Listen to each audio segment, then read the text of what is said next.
한번 따라서 하겠습니다. 느헤미야의 기도. 사람들이 저한테 한 번도 어떻게 교회를 개척했느냐고 물어보지를 않아요.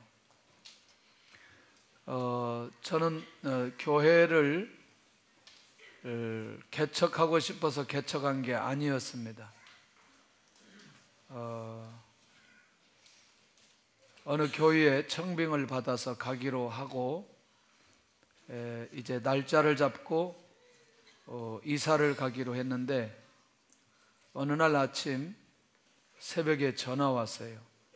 그 교회 장로님이 우리 교회에 오시면 안 되겠습니다. 오지 마세요. 이게 새벽에 날벼락 같은 전화를 받고 집은 다 내놓고 그 다음에 교회는 사임하고 이제 모든 상황이 정리되어져 있는 상황에 전화를 받게 된 겁니다.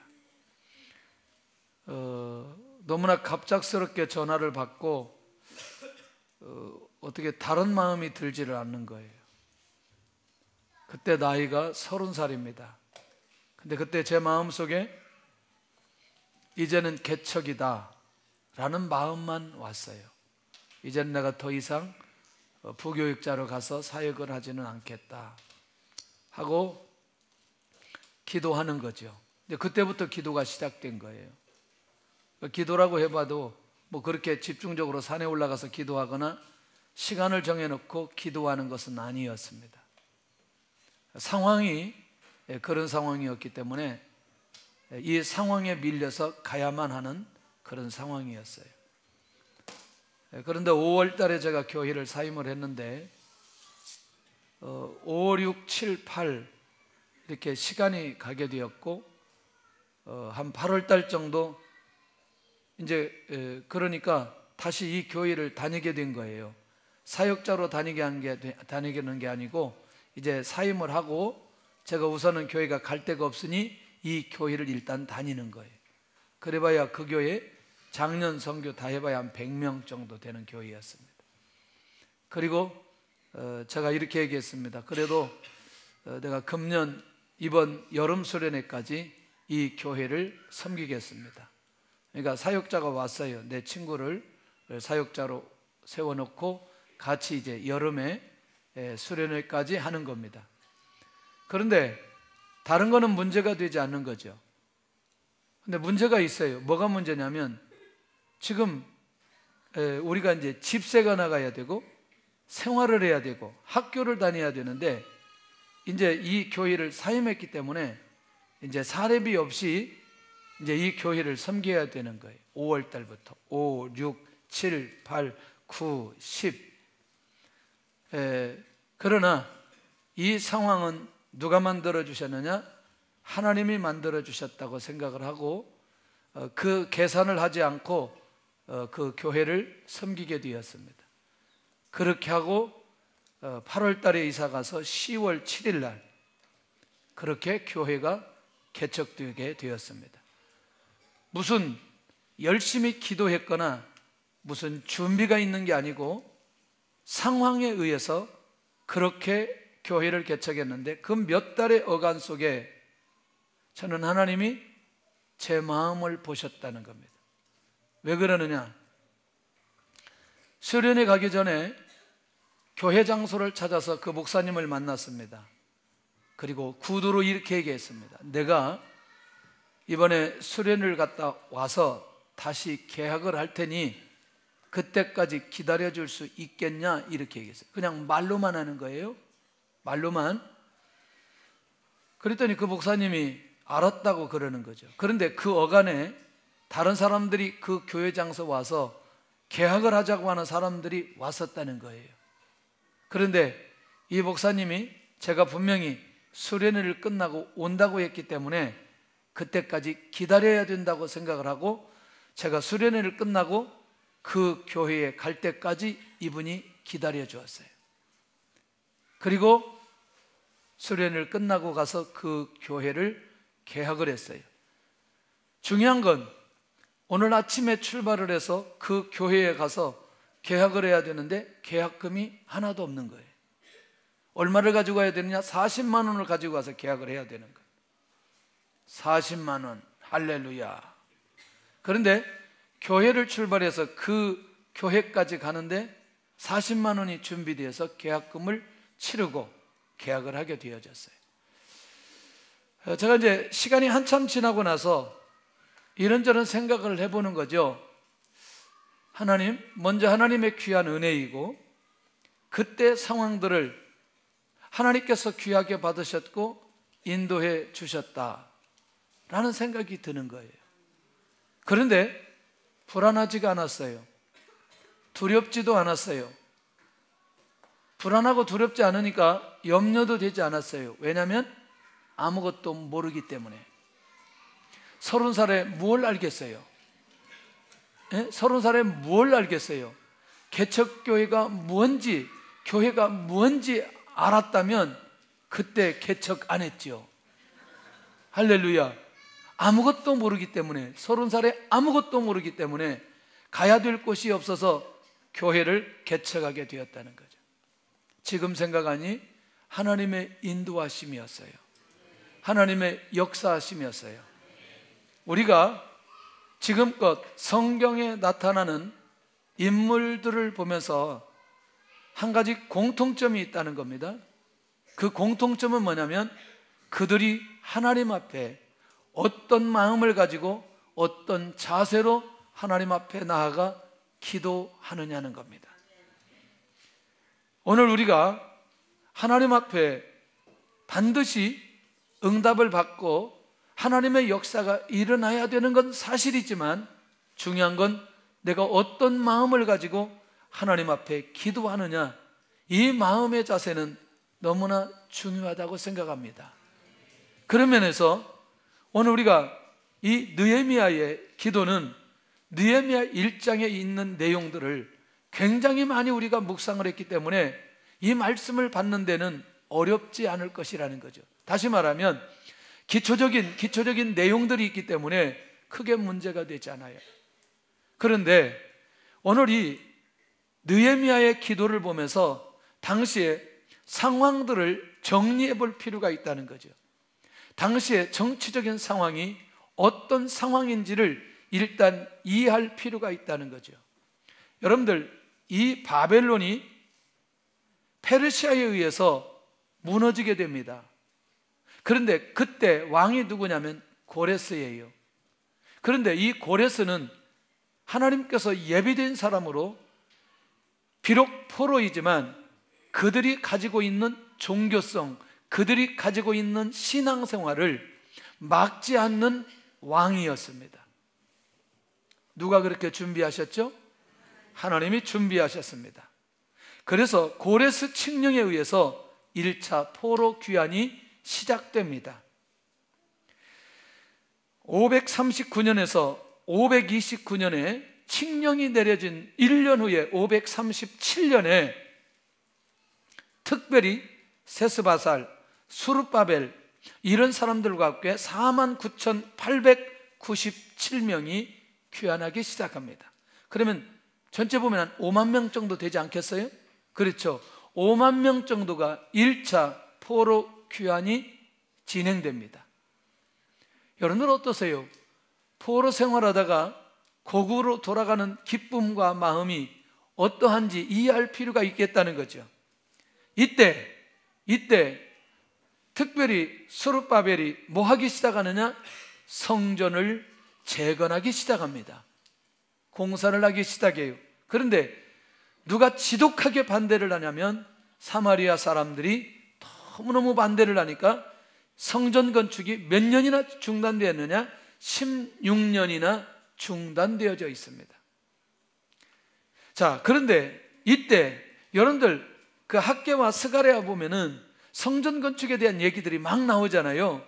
그래서 이 학개와 스가랴 선지자들을 통해서 다시 동료가 일어나서 BC 516년에 수룹바벨 성전을 준공하게 됩니다. 그러니까 이제 우리가 이해할 필요가 있는 게 수룹바벨 성전은 1차 포로 귀환에서 수룹바벨에 의해서 성전이 재건되었다라는 사실을 이제 조금 이해할 수 있다는 거죠. 아, 솔로몬 성전, 수룹바벨 성전, 헤롯 성전, 그럴 때에 이 수룹바벨 성전이 언제 재건이 되었는지를 이해할 수 있다는 것이죠. 이해가 되시죠? 요게 언제 일어났다?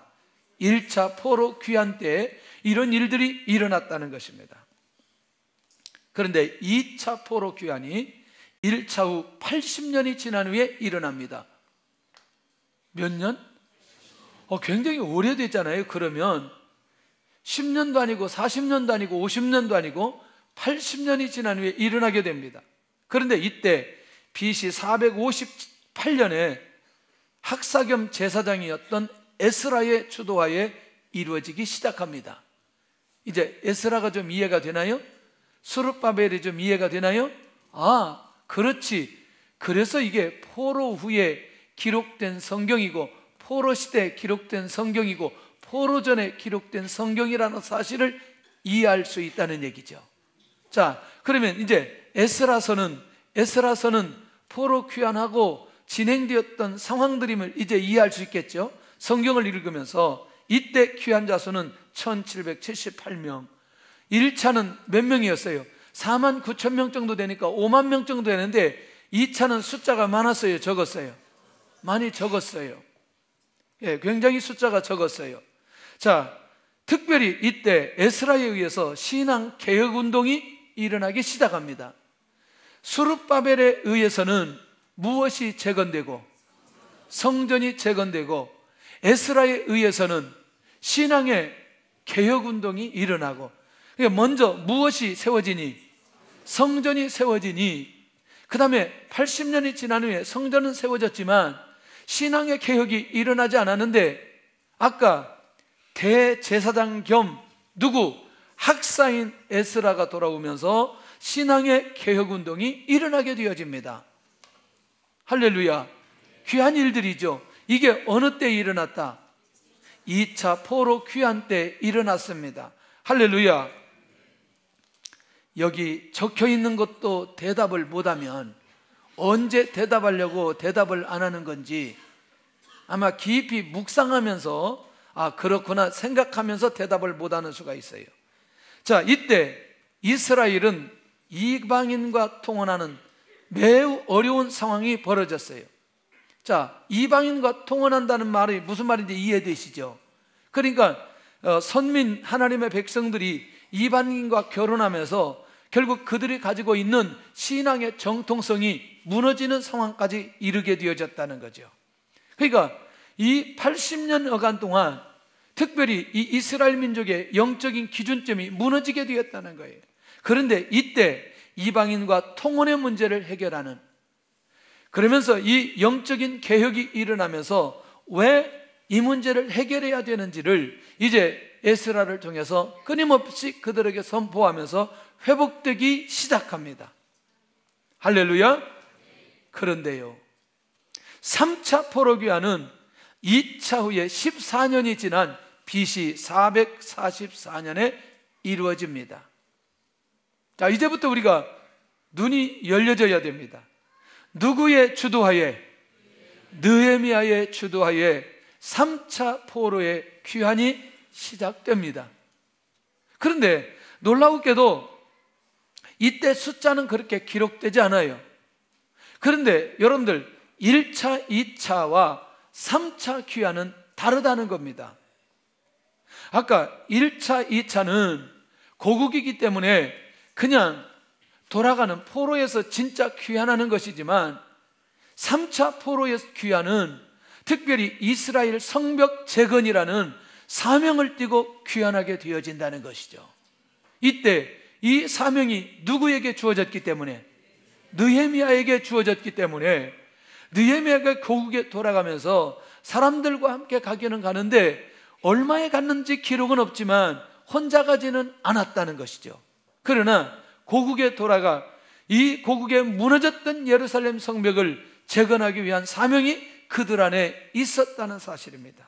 이때 페르시아 왕이 누구냐? 아닥사스다 왕, 페르시아 5대 왕 때에 이 느헤미야가 이 예루살렘으로 이 유다 백성들이 사는 그곳으로 귀환하게 되어졌던 상황들을 일단 우리가 큰 그림으로 보아야만이 나머지 1장에 있는 내용 속에 우리가 들어갈 수 있다는 것입니다.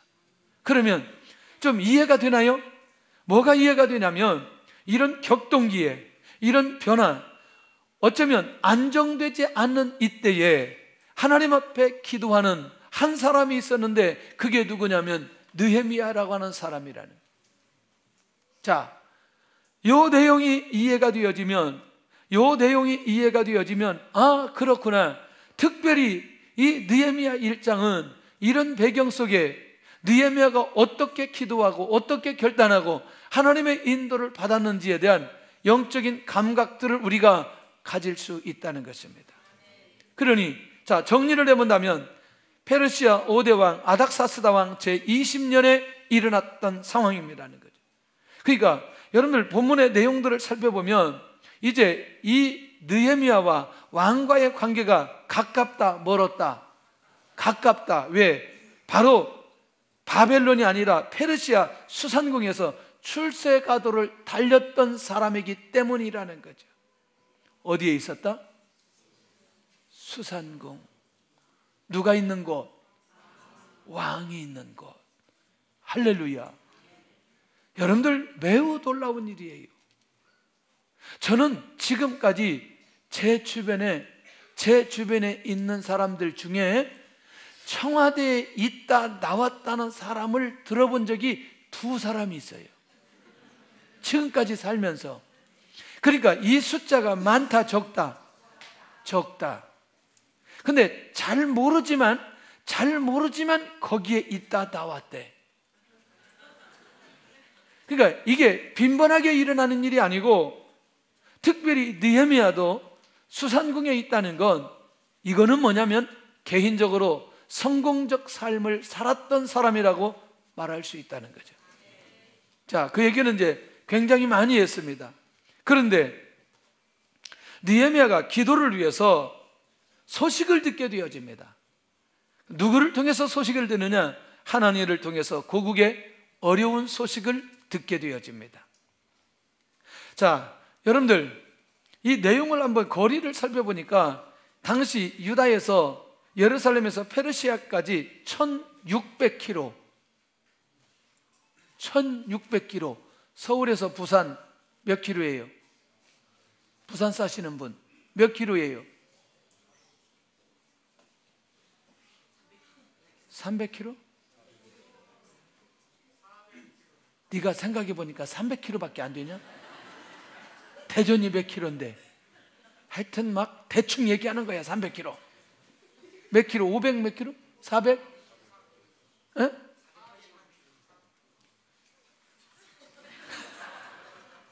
그냥 500km 400 몇 킬로 그러던데. 그럼 몇 번이에요? 몇 번? 4번이죠. 4번.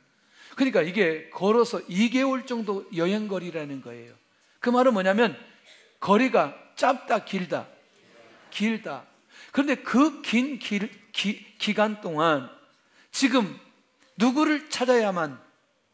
느헤미야를 찾아서 고국에 있는 소식을 전달해야만 그런 상황이 당시의 상황이었다는 사실입니다. 2개월 동안 긴 여행을 하면서 느헤미야를 찾아왔던 결정적인 이유, 느헤미야 유다 지역 상황이 그만큼 좋지 않아서 누구의 도움이 필요한 거예요? 느헤미야의 도움이 필요한 거예요. 할렐루야. 혹시 도시에 살면서 시골에 어려운 일이 있어서 시골에 동생들이 올라와서 시골에 부모님 소식을 전해준 옛날 기억은 없나요? 할렐루야. 그때는 뭐가 있었어요? 전보라는 게 있어요. 전보라는 거 모르세요? 예, 그냥 지나가는 얘기예요. 웃자고 하는 얘기예요. 저희들이 얼마나 축구를 좋아했냐면 우리 팀이 있어요. 이 팀이 있어야 우리 지역에서 우승하기 때문에 군대 간 사람을 데리고 와야 돼요.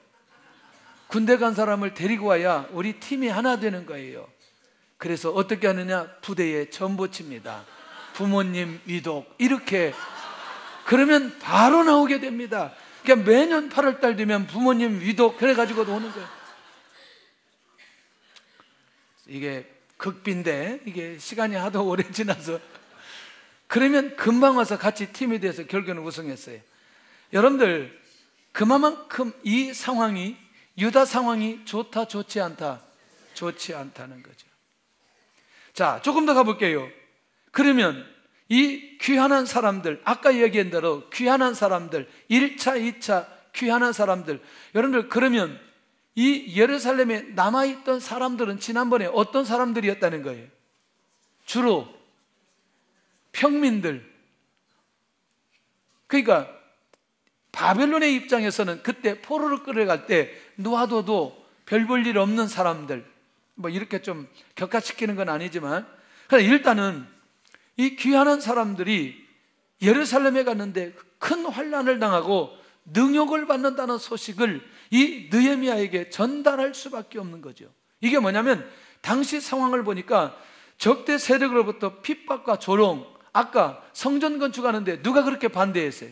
사마리아인이 반대하면서 16년 동안 이 중지되었던 그것도 그 시대에 그 사람들이 포로에서 귀환했던 사람들이 어떤 어려움을 경험했는지를 보여주는 상황이라는 겁니다. 그 긴급한 그렇게 느헤미야를 찾아서 느헤미야에게 고국에 이런 소식이 이렇게 일어나고 있다는 사실을 느헤미야에게 전달해주고 있다는 것입니다. 자, 조금 더 가볼게요. 예루살렘 성은 회파되고 성문들이 소화되었다. 이게 뭐냐면 원수들에 의해서 성벽이 완전히 무참히 파괴되어졌다는 소식이에요.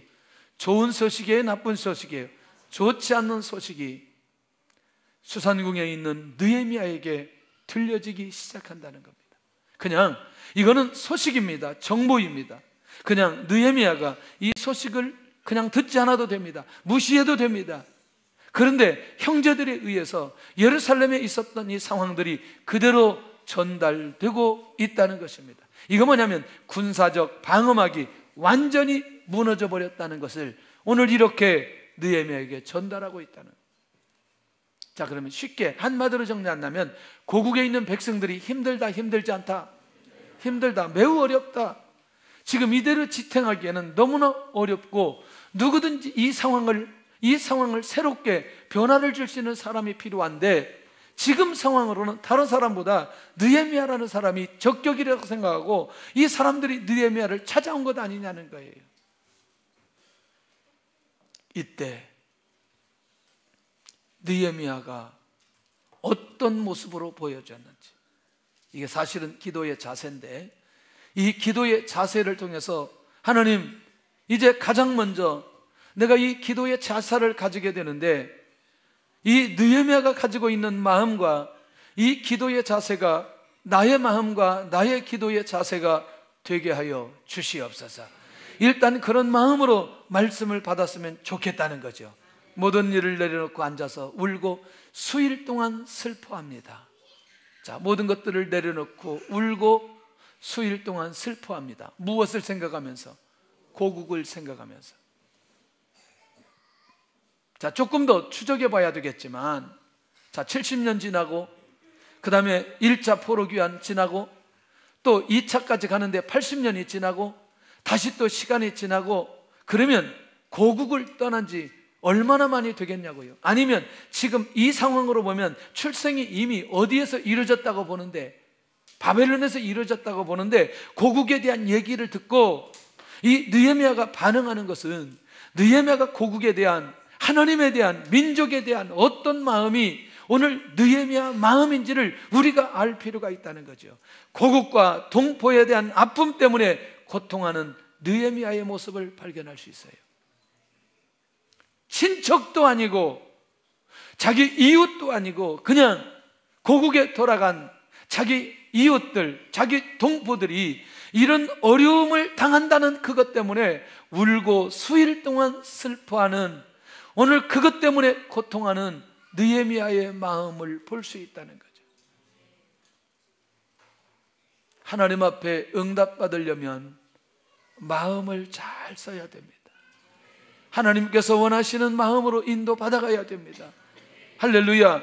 나하고 전혀 상관없는 사람들을 통해서 그 사람들이 가지고 있는 아픔과 어려움 때문에, 그것 때문에 애통하며 힘들어하는 그런 마음, 그런 시간, 그런 기도의 자세가 필요하다는 것입니다. 제 기억 속에서는 저희들이 중국에 간 지 1년 4개월 지나 2년 되기 전의 상황입니다. 계속해서 한국에서 단기팀이 들어오기 시작하고 또 여기저기에서 여러 정보들이 들려오는데 자꾸 어렵다는 얘기가 들려옵니다. 경제가 어렵다는 얘기가 들려오면 그냥 지나칠 수 있겠는데, 경제가 어렵다는 얘기보다 정치적으로 어렵다는 얘기들이 더 많이 들려오는 거예요. 더더군다나 남북 관계 속에서 벌어지는 내용들이 더 아주 구체적으로 더 세밀하게 들려오는데 이게 견딜 수가 없어요. 그때 저는 이렇게 기도한 것 같아요. 다르게 기도하지 않고 이렇게 기도했어요. 하나님, 우리가 하나님 앞에 순종했기 때문에 우리 민족을 지켜 주옵소서. 저는 그때 그렇게 기도했어요. 하나님, 그래서 우리가 하나님 앞에 순종했으니 제발 우리 민족에 되어지는 이 상황들만큼은 하나님께서 붙들어 주시고 인도하여 주시옵소서. 느헤미야처럼 이렇게 고통스러운 시간은 같지는 않았지만 그때 문득 그런 생각들이 나는 거죠. 얼마나 기도하고 고민했는지. 나중에 시간이 지나가면서 여전히 눈에 띄게 상황이 바뀌어지지는 않았지만 그래도 조금씩 상황들이 바뀌어지는 것을 볼 수 있었습니다. 여러분들, 우리가 나와 전혀 상관없는 기도의 제목을 듣고 그 기도의 제목에 대한 내 마음의 반응이 어떻게 하는지는 이미 내가 이 기도 속에 어떤 응답으로 갈 수 있는지 그렇지 않는지 가름길이 그 안에 있는 것을 보게 되더라는 거죠. 여기서 끝나지 않고 느헤미야가 하는 것은 금식하며 애통하고 있다는 것입니다. 자기 자신이 할 수 있는 최선은 하나님 앞에 기도하는 겁니다. 하나님 앞에 기도하는 것 중에 또 최선은 뭐냐면 금식하는 것입니다. 누구 때문에? 자기 고국에 있는 동포들 때문에. 그런 차원에서 오늘 우리가 하나님 앞에 내 문제와 전혀 상관없이, 우리 가정과 전혀 상관없이, 우리 교회와 전혀 상관없이 이렇게 금식 기도하며 애통하는 마음이 우리에게 평생에 한 번이라도 있다고 한다면 하나님께서 그거 잊지 않으실 것입니다. 할렐루야. 하나님께서 그거 기억하실 것입니다. 할렐루야. 지금 밖에 보면 늘레이 금식기도 명단을 붙여놨어요. 그것은 정말 이번에 새생명 축제에 구원받아야 될 영혼들을 놓고 기도하자고 늘레이 금식기도 표를 붙여놨어요. 할렐루야. 이건 굉장히 중요한 것이라고 생각해요. 이렇게 생각하는 거죠. 어차피 내가 아침밥 안 먹는데 나 아침 걸렸다. 할렐루야. 너무나 좋네. 어떻게 아침 걸렸어. 나 저녁 안 먹는데 나 저녁 걸렸다. 할렐루야. 바꾸시기를 바랍니다. 그래서 나는 점심을 아주 저처럼 중요하게 먹는다. 그런 사람은 점심으로 바꿔요. 어차피 아침은 그건 금식인데, 금식이 아니고 금식인데 그거 하면서 금식한다 이렇게 말하지 말고 정말 영혼들을 생각하면서 애통하는 마음으로 아마 정말 하나님 앞에 금식할 때 하나님께서 예비된 영혼들이 구원받는 그런 역사가 일어나게 될 줄로 믿습니다. 일어나게 될 줄로 믿습니다. 그런데요, 금식만 하는 게 아니라 금식의 내용이 중요하다는 거죠. 지금 이렇게 1차, 2차, 3차 이 수많은 어려움들이 우리 민족에게 있었지만 하나님께서 귀한의 은혜를 내려주시고, 그리고 귀한했던 사람들이 이런 결과 속에, 그리고 바벨론의 포로로 잡히고 이런 역사적인 상황들은 이 느헤미야 생각할 때 과거의 죄로부터 내려온 결과라는 사실을 느헤미야는 알고 있는 거예요. 그래서 이 과거로부터 내려왔던 죄의 결과라는 것을 하나님 앞에 그대로 고백하고 있는 거죠. 뭐 하고 있죠? 회개하고 있는 겁니다. 뭐 하고 있어요? 회개하고 있어요. 현재 상황을 보면서 과거의 죄악을 돌아보는 기도자. 그러니 지금의 문제를 놓고 고민하는 게 아니라, 그렇구나, 그렇게 우리 조상들이 그렇게 하나님의 은혜 가운데 하나님의 말씀을 받고 언약을 받았는데 그렇게 우상 숭배하고 그 결과가 지금의 결과가 왔다는 사실을 기억하면서 하나님 앞에 회개의 자리로 나아가는 느헤미야의 모습을 발견할 수 있다는 거예요. 귀해요? 귀하지 않아요? 울고 슬퍼하고 금식하고 회개하는 느헤미야. 마치 나의 죄 때문에 우리의 민족이 이렇게 된 것처럼 하나님 앞에 엎드려 회개하는 이 느헤미야의 회개의 영성이, 기도의 영성이, 금식 기도의 영성이, 이 마음이 오늘 우리들에게도 전달되어야 된다는 것입니다. 이런 사람들이 기도할 때에 하나님께서 하늘의 문을 여시고 응답해 주신다는 것입니다. 그러면서 이제 구체적인 기도의 내용으로 들어가는 거예요. 죄를 지었을 때는 하나님께서 여러 나라에 흩어서 고난을 당하게 하신다고 하셨던 하나님께서 그동안 죄를 지어서 우리 민족을 흩어서 수많은 고난과 어려움을 당하게 주셨다는 사실을 그대로 인정하며 고백합니다.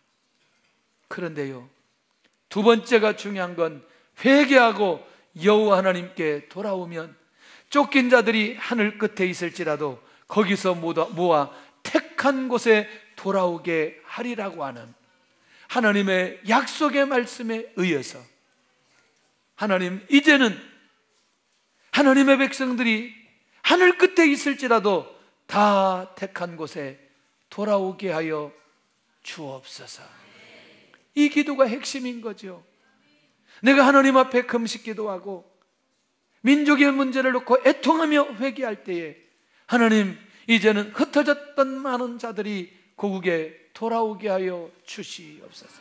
얼마나 애통하며 하나님 앞에 기도하는지, 이 마음 자체가, 이 중심 자체가 얼마나 귀한 마음인지, 오늘 저와 여러분들이 혹시라도 우리 마음속에 이런 마음이 내 안에 있지 않아 내 문제만 놓고 집중적으로 기도했던 지난날이라면, 하나님, 이제부터는 내가 나와 상관없는 이런 정보만 듣고 이런 소식만 들어도 기도의 제목이 나오게 하여 주시고 기도할 수 있는 마음을 가지도록 하나님 역사해 주시옵소서.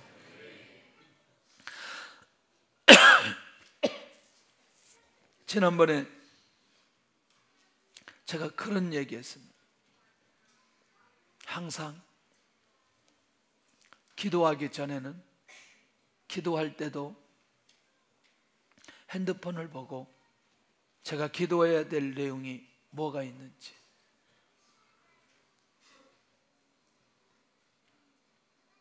요즘에 일어났던 상황들을 놓고 제가 기도하기 시작합니다. 하나님, 이들 주님 만나게 해주세요. 비록 이것이 자기들에게 있어서 지울 수 없는 어떤 죄를 저질렀지만 주님을 만날 수 있는 기회 되게 하여 주옵소서. 예수님 믿고 주님 앞에 돌아올 수 있는, 주님을 만날 수 있는 결정적인 기회 되게 하여 주옵소서. 그것이 어떻게 응답될지는 모르지만 항상 어떤 상황들이 벌어지면 저는 매일 아침 핸드폰을 보고 오늘 내가 기도해야 될 내용은 무엇인지, 근데 은혜를 주셔요. 그렇게 기도하면 막 마음속에, 기도하기 전에는 이놈 못된 놈, 이런 그냥 갈 때 10원짜리, 20원짜리, 50원짜리, 내가 말은 안 하지만 속에서 10원짜리, 20원짜리 막 이렇게 막 나오지만 이들을 위해서 기도하고 나면 그런 마음이 없어지는 거예요. 불쌍히 여겨지는 거예요. 긍휼히 여겨지는 거예요. 그들의 부모님은 얼마나 힘들까? 그들의 가족은 얼마나 힘들까? 얼마나 지금 어려울까? 주님, 정말 이들이 주님을 만나게 해 주옵소서. 오늘도 저와 여러분들이 하나님 앞에 다른 것보다 느헤미야의 이 영성이 회복되고 기도의 내용이 회복되어야 될 필요가 있다는 것입니다. 할렐루야. 지금 회복되고 응답받아야 될 백성들은 큰 권능과 강한 손으로 구속하신 주의 종들이요 주의 백성들입니다. 이 말 이해되나요? 이 백성들은 하나님의 큰 권능으로 강한 손으로 하나님께서 구속하시고 구원하여 주신 하나님의 백성들입니다. 지금 그 하나님의 백성들이 고국에서 환난을 당하고 능욕을 당하고 예루살렘 성문은 회파되었다고 하니 하나님, 우리 민족, 우리 동포들을 지키시고 인도해 주옵소서. 아멘. 우리의 시선을 조금 더 저 북한에 있는 우리 동포들에게 돌리면서 어떠세요? 지금은 그렇게 조금 더 정보를 더 들으면 좀 모르겠지만 그렇게 굶어서 죽는다는 얘기는 아직은 안 들은 것 같아요. 얼마 전까지만 해도 굶어서 죽는다는 사람들이 그렇게 부지기수였어요. 예, 살기 위해서 나와야 되고. 하나님, 저 영혼들 긍휼히 여겨 주시옵소서. 나는 어떤 교수님이 나와가지고 그거 강의하는데 막 진짜 가슴이 찢어지더라고요. 예? 여러분들 다문화 아이들이 한국에 와가지고 성장하는데 이게 언어가 안 돼가지고 이 볼펜 물고 이게 표준말 쓰기 위해서 노력하는 그거, 저기 중국에 와서 이 조선족들이 왔는데 이 우리 언어를 정상적으로 하기 위해서 북에서 내려왔는데 그 언어가 다른 언어가 안 나오도록 그거 막 이를 악물고 그 표준화하기 위해서 그 노력하는 그 얘기를 어느 교수가 TV에 나와서 하는데, 와, 왜냐하면 다른 아이들이 너무나 손가락질하기 때문에, 언어에서 표시가 나기 때문에. 깊이 있게 생각해 볼 필요가 있다는 것이죠. 어느 목사님이 그렇게 얘기하더라고요. 저도 그에 동의하는데, 여러분들 남한에 태어나고 싶어서 태어났나요? 네? 여러분들 남한에 태어나기 위해서 계획하고 태어났어요? 저분들은 북한에 태어나고 싶어서 태어났어요? 태어나고 보니까 북한이고 태어나고 보니까 남한인데, 선택을 우리가 한 게 아닌데 누가 선택하셨어요? 하나님이 선택하셨어요. 할렐루야. 그러면 뭐 우리가 한국에 태어나고 싶었어요? 저기 중국에 태어나고 싶진 않았어요? 일본에 태어나고 싶진 않았어요? 말이 막 헷갈리네. 그러니까 이게 본질적인 부분에 대해서 우리 자신 스스로를 이해하다 보면 이 느헤미야가 하는 그 기도, 그리고 우리의 기도와 우리의 시선이 얼마나 넓혀져야 되는지를 우리가 이해하고 이것들을 받아야 될 필요가 있다는 것이죠. 할렐루야. 아멘을 무겁게 하지 말고 아멘 여기서 해야 돼요. 느헤미야의 마음이 나의 마음이 되게 하여 주시옵소서. 내가 이렇게 느헤미야처럼 고백해야 될 하나님의 백성들이 누구인지, 그런 동족들이 누구인지, 그런 민족이 누구인지 우리 안에서 풀려져야 된다는 거예요.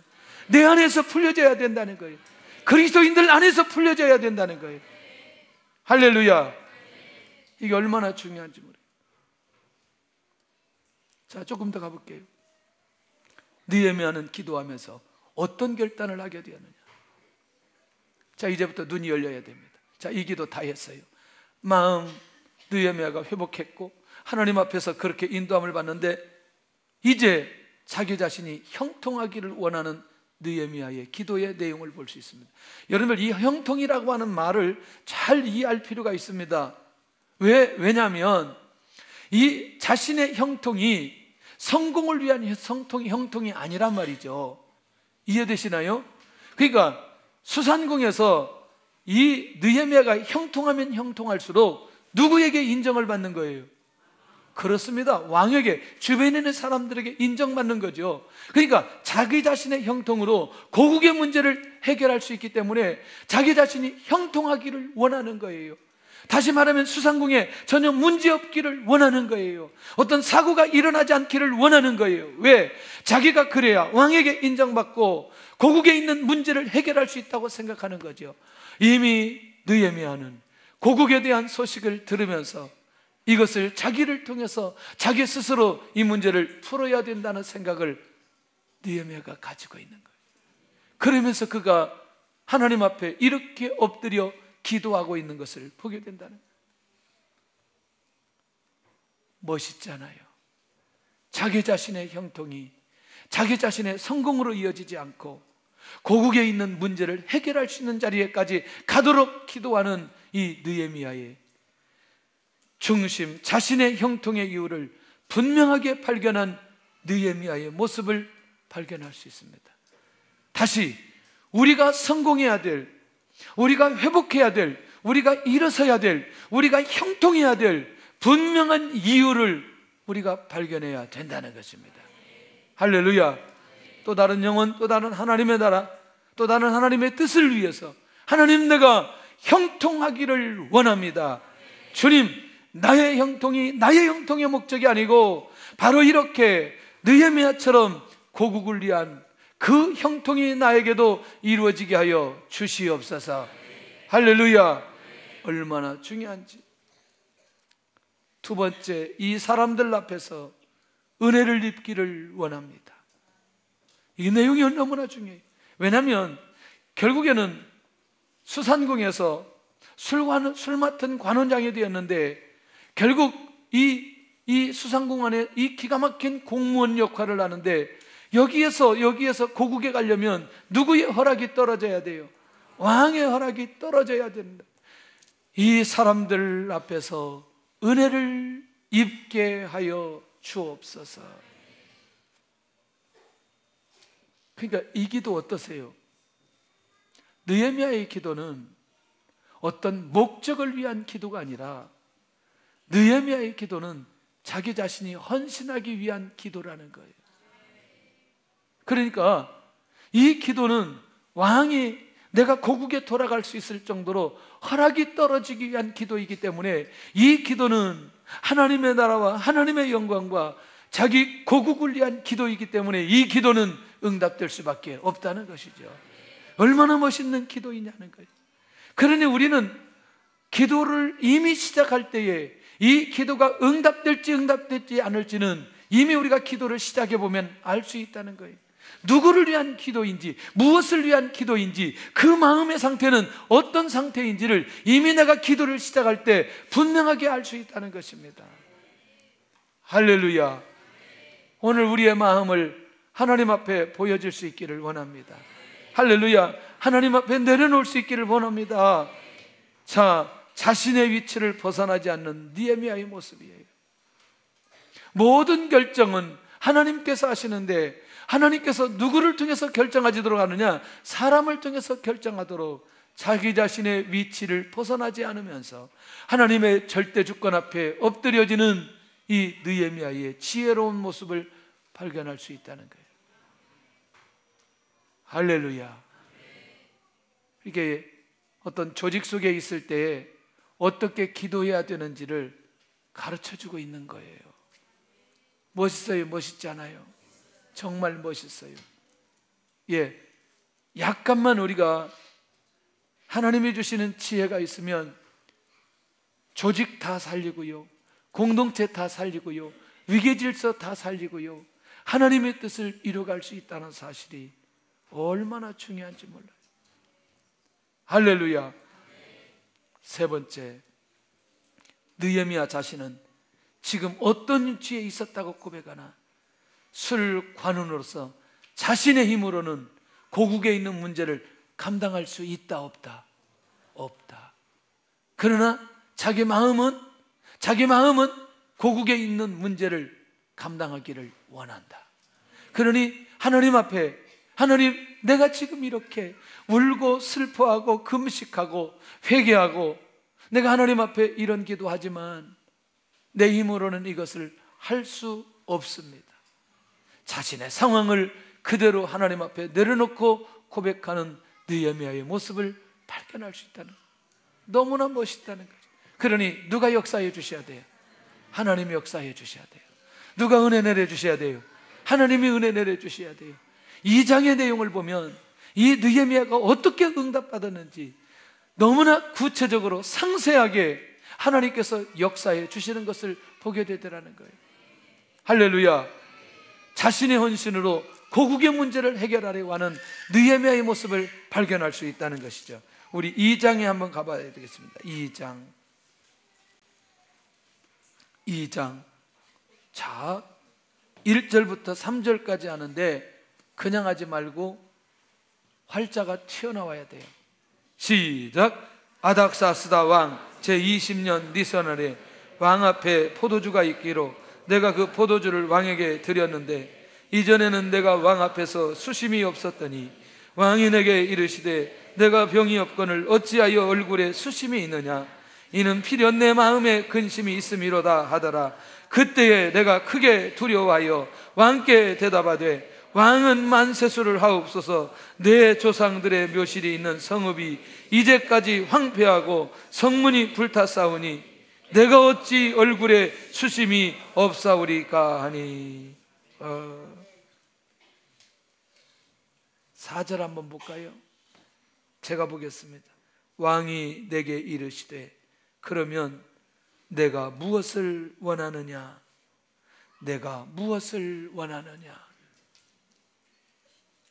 감동이 안 돼요? 내가 무엇을 원하느냐? 끝나지 않았어요. 느헤미야에게 네가 무엇을 원하느냐? 그럼 느헤미야가 원하는 게 뭐예요?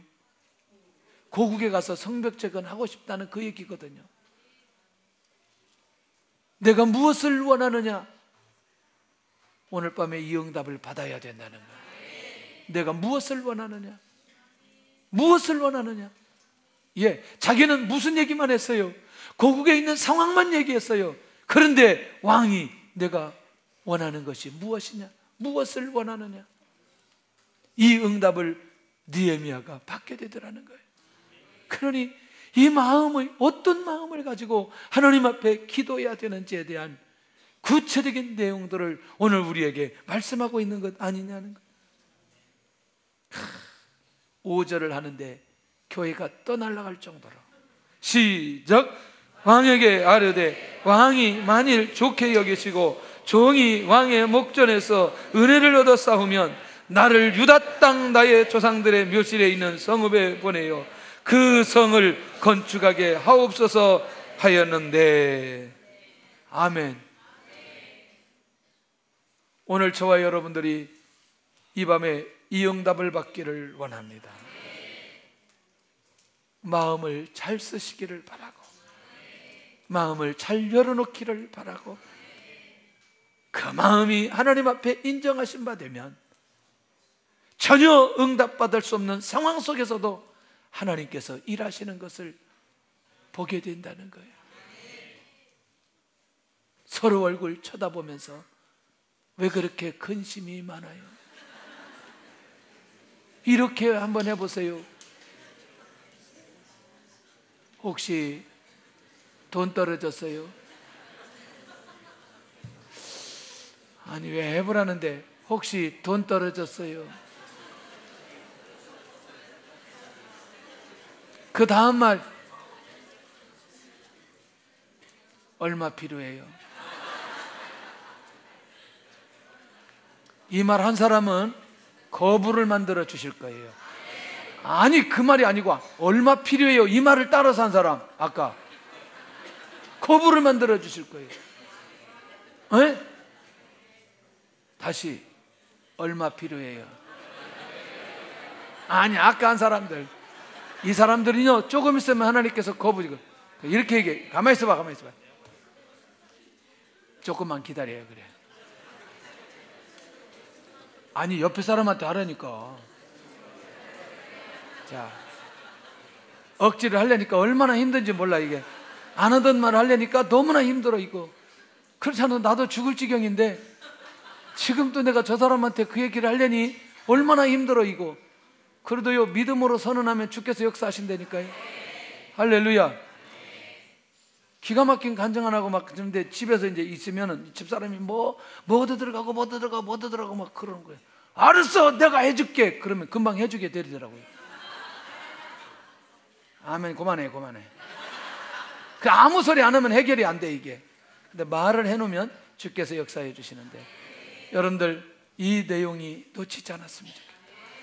내가 원하는 것이 무엇이냐, 내가 무엇을 원하느냐, 나는 어떤 소식에 귀를 기울이고 있는가, 나는 소식을 들으면 어떻게 하는가, 나는 어떤 기도의 제목이 있는가, 그리고 나는 느헤미야처럼 기도하고 결단하고 있는가.